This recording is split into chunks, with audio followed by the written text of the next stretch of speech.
Hello and welcome to another percussion tutorial, and we are back on congas, and we are talking about composing contemporary rhythms on congas.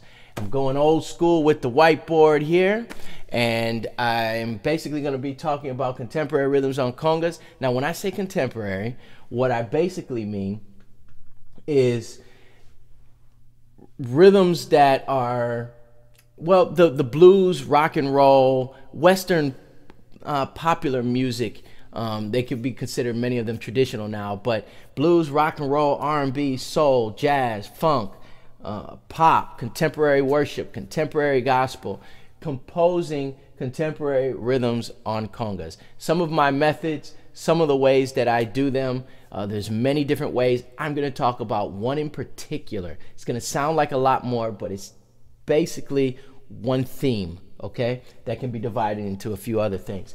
Before I even get into that any further, my apologies of not getting a video up last Saturday. I'll do my best to get much more organized with that and make sure that that doesn't happen again, barring any other emergency or me being on the road or not just preparing enough like I should. But my apologies. We're good to go now. We got a new series. This is part one of that. Shout out to Antonio Castellanos and Tux Penguin in the house for making sure I'm saying everybody's name right here. Let me go to, I got my let's see, I got my YouTube open here, and I'm making sure, I want to make sure that I got you guys right. But Antonio mentioned,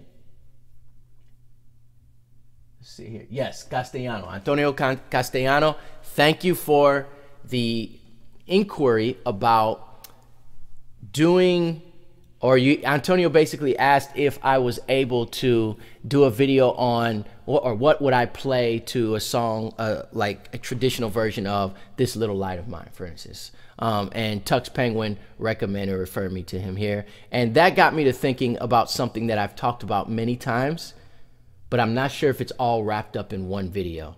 So I wanted to do that. Thank you, guys. I think that was some good feedback that that helped out creating this video. So this is a pleasure to do this. I hope that what I'm going to say helps out a lot. So let's get right into, let me take my beads off here. Let's get right into this playing.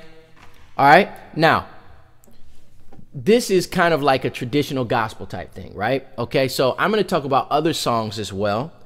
But this could be applied to many other songs. So this can also be used like an example. So we're talking about a version like This Little Light of Mine, I'm gonna let it shine. This little light of mine. Okay? So there's some swing in there, really kind of funky, soulful, right? But if I were just to go off the top of my head and play something, what would I play on congas? Well, I might play, I'll play a little bit here, and then I'll explain, okay, what I'm doing in my thoughts. So I might play something like, I'm gonna let it shine, oh, this little light of mine. I'm gonna let it shine, let it shine, let it shine, let it shine.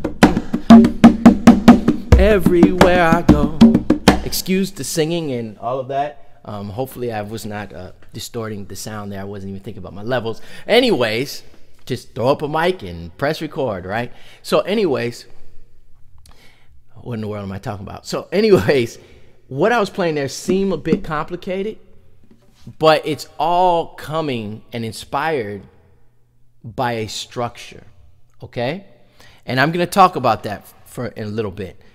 Essentially, I'm taking inspired parts from the drum set. I'm using, when I punch the drum, I'm doing that because they're seated on the floor and I need a little more resonance and I want to play into it. May not do that if I was playing standing up with the congas on a stand, or I might do a variation between palm flat, bass into the drum, and actually punching it, okay? So when I hit the drum with this bass, that's like the kick drum from the drum set. When I do a slap, that's like the snare from the drum set. And open tones are like the floor toms, okay? Touches are like the hi-hat. That's my ostinato driving the pulse, okay? So that being said, what's happening here is I'm doing a functified version of 2 and 4 beat. Now I'm going to get a little basic here. I'm going to be basic, so bear with me. And there's a lot of talking in this video. I'm just putting it out there right off the bat, and I'll play a little bit more. But I don't want to just show you a couple rhythms that I would do, or here's a good rhythm. I think that's good, and I am gonna do that, but I want to talk about the science of it and try to make it simple and palatable so that you can take that to whatever song you want, okay? Because I think that's even more helpful.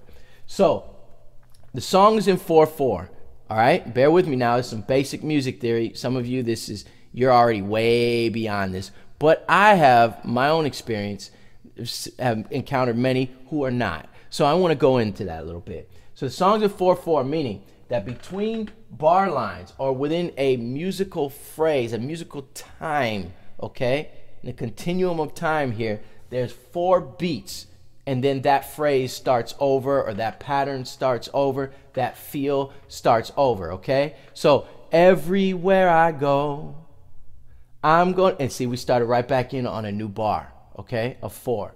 So 4/4, bottom number, meaning, well, what are we counting? What 4 of what? 4 quarter notes. And these are some ugly looking quarter notes that I've drawn here, okay? So 4 quarter notes, all right? Now, I set that up for this.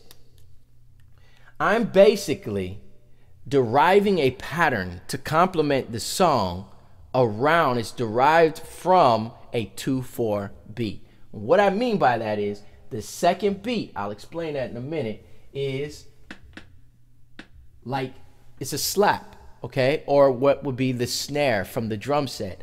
I'm doing the role of the drum set player, okay? When I think about drum set or drummers, I don't just think about a guy on a drum set. I do, but I think more of the function of the drum set. So even though they are different instruments, snares, cymbals, all of that, really it's about the sound and the practical application. So it's good to know the role that the drummer is playing and the sounds, and to be able to understand that language. So when there's no drummer there, what can you play to complement the song? Now that doesn't mean you have to play what that drummer would play in a contemporary pop type style. You don't have to do that. Or funk style. You could do it in an Afro-Cuban style. You can do it in an East Indian style, whatever.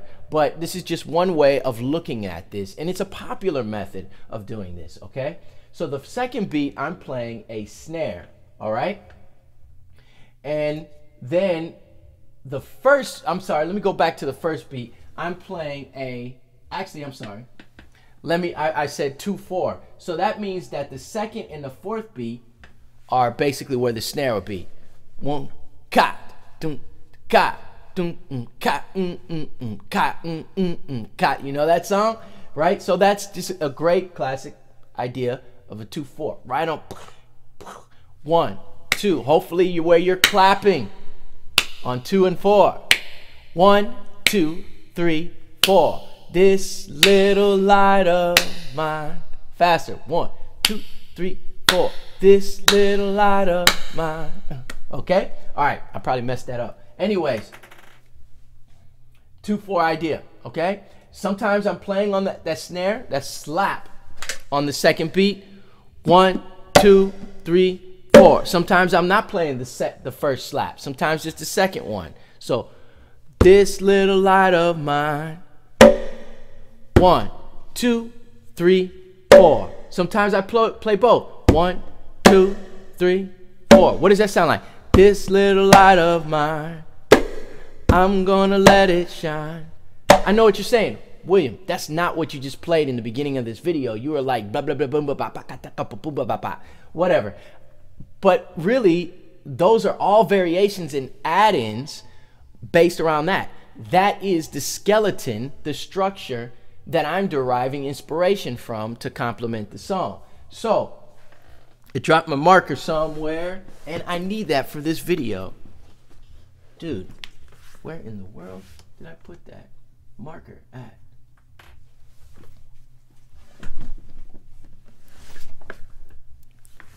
Oh, right here.